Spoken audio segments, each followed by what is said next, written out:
Hello, नमस्कार। तर आज आपण इथे एकदम चटपटीत असा शेवगा फ्राय बघणार आहोत। चला तर मग आता हा कसा बनवायचा तो बघूयात। त्यासाठी आपल्याला लागणार शेवग्याच्या शेंगा। तर शेंगा घेताना जास्त जाड शेंगा असतात ना त्या घ्यायच्या नाही, कारण त्या थोड्याशा तुरट असतात। तर हे बघा, अशा प्रकारे ज्या मीडियम साईजच्या शेंगा असतात ना त्या आपल्याला इथे लागतील।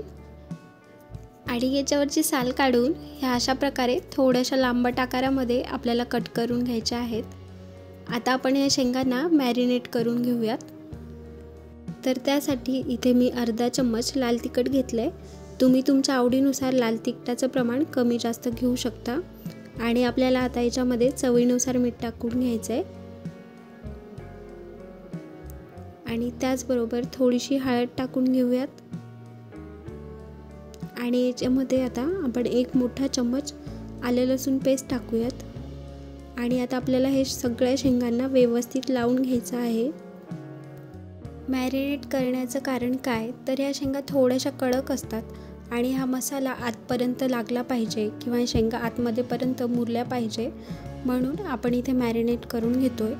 म्हणजे यातील गर खाताना आळी वगैरे लागणार नाही। जर तुमच्याकडे मॅरिनेशनसाठी वेळ नसेल तर तुम्ही या शेंगांना फक्त मीठ लावून 5 मिनिट ह्या शेंगा तुम्ही वाफवून घेऊ शकता। तर बघा, सगळीकडे मसाला व्यवस्थित लागलाय। आता आपण याच्यावर झाकण ठेवून 15 ते 20 मिनिट आपण हे असंच मुरायला ठेवून देऊयात।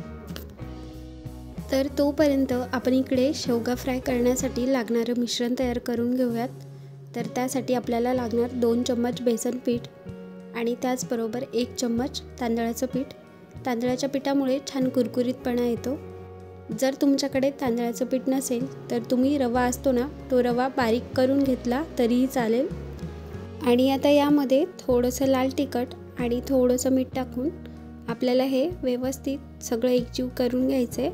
तर बघा, जास्त लाल तिखट आणि मीठ टाकायचं नाही, कारण आपण शेंगामध्ये पण लाल तिखट आणि मीठ टाकले। तर बघा, इथे सगळा मसाला व्यवस्थित मिक्स झाला आहे। आता आपण 15 मिनिटानंतर बघूयात आपल्या शेंगा मुरल्यात का। तर तुम्ही इथे बघू शकता, भरपूर प्रमाणात त्याच्यामध्ये मॉइश्चर आहे आणि सगळ्या शेंगा व्यवस्थित मुरल्या आहेत। आता परत एकदा याला व्यवस्थित मिक्स करून घ्यायचं आहे।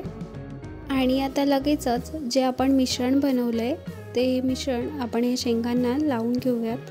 तर हे बघा, व्हिडिओमध्ये दाखवल्याप्रमाणे एक एक शेंग ह्या मिश्रणामध्ये टाकायची आणि सगळीकडून हे मिश्रण ह्या शेंग्याला लागेल असं कोट करून घ्यायचं आहे। म्हणजे सगळीकडून हे मिश्रण व्यवस्थित लागलं जाईल आणि आपली शेंग पूर्णपणे ह्या मिश्रणामध्ये कवर झाली पाहिजे। तर आता आपण इथे अशाच प्रकारे सगळ्या शेंगा ह्या मिश्रणामध्ये घोळवून घेऊयात। तर तुम्ही इथे बघू शकता, सगळ्या शेंगा आपण या मिश्रणामध्ये घोळवून घेतल्या आहेत आणि सगळ्या शेंगांना व्यवस्थित हे मिश्रण लागलेलं आहे। आणि आता आपण ह्या शेंगा फ्राय करून घेऊयात। तर त्यासाठी आपल्याला इथे एक पॅन घ्यायचं आहे।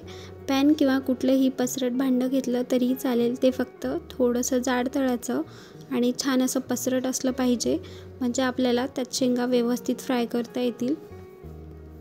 आता या पॅनमध्ये 1 चम्मच तेल टाकून घेऊयात आणि तेल थोडंसं गरम झालं की मग आपल्याला याच्यामध्ये अर्धा चम्मच मोहरी टाकून घ्यायची आहे। मोहरी छान फुलली की आता आपण याच्यामध्ये लसूण टाकूयात। तर इथे मी 5 ते 6 लसणाच्या पाकळ्या अशा जाडसर ठेचून घेतल्या आहेत, म्हणजे अशा एका लसणाचे 2 भाग केलेत। तर ते अशा प्रकारे जाडसर ठेचून घ्यायचे, म्हणजे लसूणचा फ्लेवर तेलामध्ये छान उतरतो। आणि आता लसूण थोडासा फ्राय झाला की लगेच आपण याच्यामध्ये कढीपत्त्याची पानं टाकून घेऊयात। आणि आता हे सगळं आपल्याला जास्त वेळ फ्राय करायचं नाही आहे, अगदी काही सेकंद आपल्याला हे तेलामध्ये परतून घ्यायचं आहे। हे थोडंसं फ्राय झालं की मग आता आपण याच्यामध्ये शेंगा टाकून घेऊयात। तर बघा, या पॅनमध्ये जेवढ्या शेंगा बसतील तेवढ्याच आपल्याला हे शेंगा या पॅनमध्ये फ्राय करून घ्यायच्यात। एकाच वेळेस भरपूर शेंगा फ्राय करायला ठेवायच्या नाही, नाहीतर त्या कच्च्या राहतील आणि व्यवस्थित फ्राय पण होणार नाहीत। आता यावर झाकण ठेवून आपण हे 2 ते 3 मिनिट शिजवून घेऊयात। तर बघा, शिजवताना गॅस मंदच ठेवायचा, कुठेही वाढवायचा नाही, नाहीतर ह्या लगेच करपतील आणि शिजणार पण नाहीत। परत 2 ते 3 मिनिटांनी आपल्याला झाकण काढून ह्या शेंगा पलटवून घ्यायच्या आहेत। शेंगा पलटताना हलक्या हाताने पलटवायच्या, म्हणजे त्यावर जी आपण मसाल्याची कोटिंग केली आहे ती निघणार नाही आणि ज्या बाजूनी शेंगा आपल्या फ्राय झाल्या नाही आहेत त्या बाजूनी पलटवून आपल्याला परत हे झाकण लावून शिजवून घ्यायच्या आहेत। तर अशाच प्रकारे सगळ्या शेंगा आपल्याला इथे फ्राय करून घ्यायच्या आहेत। वेळेचं प्रमाण म्हणाल तर एक बॅच फ्राय करायला साधारण 10 मिनिट लागतात। तर बघा इथे मी अशा प्रकारे सगळ्या शेंगा फ्राय करून घेतल्यात आणि आता आपण ह्या प्लेटमध्ये काढून घेऊयात। तर बघू शकता तुम्ही इथे एकदम कमी तेलामध्ये आपण या शेंगा फ्राय केल्यात आणि एकदम कुरकुरीत आणि आतून एकदम सॉफ्ट होतात। हे तुम्ही वरण भातासोबत आणि कशासोबतही खाऊ शकता। एकदम पौष्टिक आणि कमीत कमी साहित्यात बनवून ही रेसिपी तयार होते। तर अशा प्रकारे तुम्ही पण नक्की ट्राय करून बघा आणि व्हिडिओ आवडल्यास चॅनलला नक्की सबस्क्राईब करा। Thank you for watching. बाय।